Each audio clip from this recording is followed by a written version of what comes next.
Assalamualaikum warahmatullahi wabarakatuh. Tuan Komisi Tetap, Ahli Majlis Syura Presiden, Jawatan Pasar, perwakilan hadirin hadirat yang dihormati sekalian. Saya menyentuh tentang mobilisasi demokrasi yang perlu kita gerakkan terus untuk rakyat faham bahawa kita berjuang melalui demokrasi dan demokrasi itu perlu dituntut dan perlu kita berada dalam suasana demokrasi. Beberapa perwakilan menentuh soal ISA. ISA sekarang memang sudah tidak popular. Parti Pembangkang sudah tentu menentang. Parti Barisan Nasional daripada Gerakan, sebahagian daripada MCA, PPP, badan-badan NGO juga menentang penyalahgunaan ISA dan minta ISA dihapuskan. Mobilisasi demokrasi bergerak menyokong himpunan gerakan mansuh ISA yang akan dibuat pada 1 hari bulan Ogos secara besar-besaran. Saya harap pimpinan baru yang akan diberi tanggungjawab hal menggerakkan demokrasi ini akan terus memberi kerjasama kepada GMI untuk himpunan besar pada 1 hari bulan Ogos nanti. Perkara yang kedua yang saya nak sentuh, yang disebut ramai oleh perwakilan, bahawa asas negara kita sekarang ini menuju kehancuran, yang dibentangkan oleh Muslimat dan beberapa perwakilan yang lain, yaitu tiang kepada asas negara ini, legislatif, eksekutif, judiciary, menuju kehancuran. Kita lihat misalnya contoh-contoh yang mudah. Tempat legislatif, tempat yang mulia, Datuk Mustafa Ali ditangkap oleh polis di dalam kawasan legislatif. Eksekutif menceroboh kawasan legislatif. Karbal Singh, ahli parlimen, dikepung oleh orang awam dalam kawasan legislatif. Ketua parlimen atau ketua DUN, speaker, ketua legislatif didakwa di mahkamah. Kemudian kita lihat pula di Perak, eksekutif, polis ganti bentara, sehingga Menteri Besar dan ADUN terpaksa sidang di bawah pokok menjadi kerajaan Pasola. Kemudian kita lihat sekali lagi speaker yang mengarahkan, memerintahkan, mendisiplinkan ahli dewan. Di Perak, speaker diusung keluar oleh eksekutif, polis dikurung ke dalam bilik. Ini satu pencemaran asas-asas yang tertegaknya negara Malaysia begitu hancur di bawah kerajaan Najib Tun Razak.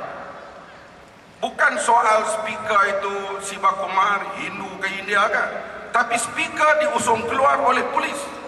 Ini satu perkara pencemaran yang begitu dahsyat yang dilakukan oleh pihak eksekutif. Kalau di negara lain, terutama negara barat, ratus ribu dah di jalan raya akan meminta Najib berhenti ataupun diadakan pilihan yang semula.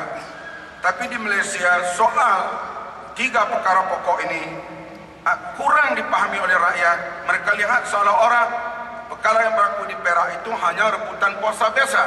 Sebenarnya kehancuran nilai-nilai perlembagaan Malaysia. Perkara yang seterusnya saya ingin sentuh ialah tentang ingatan daripada pemuda. Alhamdulillah, pemuda ini memanglah mereka ada pengawal kepada parti, saya setuju itu. Diingatkan supaya bertanding, biarlah kita kata elok, jangan cuba merebut jawatan.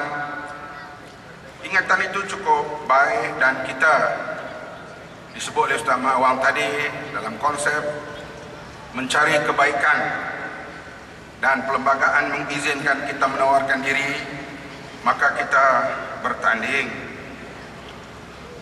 Bang Mat begitu gembira melihat adik-adik ke parlimen, ke Dewan Dengan Negeri, dengan berbagai gaya dengan begitu hebat. Walaupun Bang Mat berulang alik ke mahkamah, 3 mahkamah menanti besok perbicaraan. Jadi kita hadirin sekalian menjalankan tugas masing-masing. Memanglah kita sentiasa menghadapi ujian jiwa, ujian jamaah, ujian pribadi, perkara biasa. Dari segi ujian jiwa saya hadapi 2 kali yang besar. Yang pertama, pemimpin saya menyertai UMNO pada tahun 82, Datuk Seri Anwar Ibrahim. Waktu itu saya nak masuk UMNO ke tak? Akhirnya kita bertahan dalam parti. Yang kedua, Naqib Usrah saya, ahli Majlis Syura Ulama, naib presiden, menyertai UMNO. Ustaz Lakai Haji Ahmad, ulama, ahli Majlis Syura, masuk UMNO. Saya masa itu menghadapi ujian, Naqib aku masuk, takkan aku tak masuk. Nasib baiklah mari Naqib lain, Ustaz Ghani Samsudin juga Naqib saya, menyertai PAS dan aktif dalam PAS. Artinya hadirin sekalian, kita ni dalam perjuangan ni memanglah perkara biasa, yang pergi dan yang datang. Tetapi yang paling penting, ungkapan yang paling mudah disebut tapi susah dilaksanakan, iaitulah istiqamah. Hadirin yang dihormati sekalian, saya harap sah baru ini akan bergerak dengan lebih hebat. Cuma saya ingatkanlah mereka dengan sebelum serangkap pantun ni, soal muda dan tua ni hadirin sekalian, dia ada tergantung pada perasaan. Kelihatan saya walaupun umur begini orang nampak muda. Saya biasa naik kereta api dengan Datuk Mahfuz Umar 15 tahun dulu. Masa tu kereta api Sinaran. Pelayan perempuan datang nak tanya nak minum apa. Dia jumpa saya, abang nak minum apa? Dia pergi ke Datuk Mahfuz, dia kata, pakcik nak minum apa? Saya kata pelayan itu, layan pakcik dulu, pakcik ni tak darah. Karena dia tak pakai kepiah, saya tak pakai kepiah. Dilihat daripada atas, rambut dia putih, rambut saya hitam. Jadi hadirin sekalian, dilihat mudah. Pada kawan-kawan semua, saya cuma di akhirnya dengan serangkap pantun, tuai padi sementara masak, jangan sampai layu-layuan. Intailah aku sementara nampak, jangan sampai rindu-rinduan. Sekian saja, terima kasih.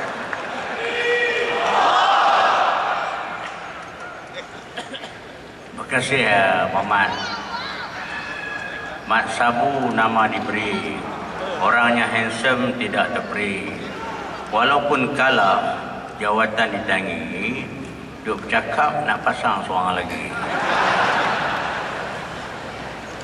Terima kasih dan di